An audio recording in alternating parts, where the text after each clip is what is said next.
We're almost about to see a new Galaxy S24, but there are already rumors about the next one, the Galaxy S25. People are saying it will have a new look, and this new style might be used in other Samsung phones too. Now there's some info hinting at how well the Galaxy S25 might work. According to a reliable source, DCS Digital Chat Station on Weibo, the Galaxy S25 might have a powerful processor called Snapdragon 8 Gen 4. This chip, made by TSMC, is really small, 3nm, and has 8 parts that make it work, with 2 powerful cores and 6 energy-efficient cores.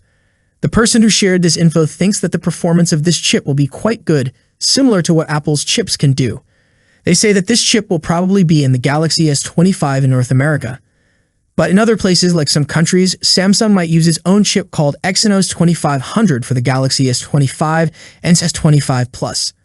According to another source, Revegnis, the new Snapdragon 8 Gen 4 chip uses less power, 8 watt, compared to the older Snapdragon 8 Gen 3, which means it's more efficient. This chip also has a graphics part called Adreno 830, which is said to be 10% stronger than the M2 chip in Apple's computers.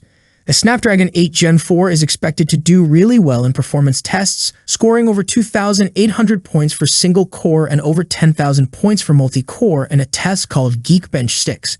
The special Orion CPU parts in this chip were created by a team from Nuvia, a company that Qualcomm bought a couple of years ago.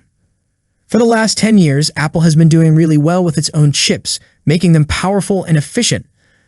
Other companies like MediaTek, Samsung, and Qualcomm have been trying to make chips as good as Apple's for a long time.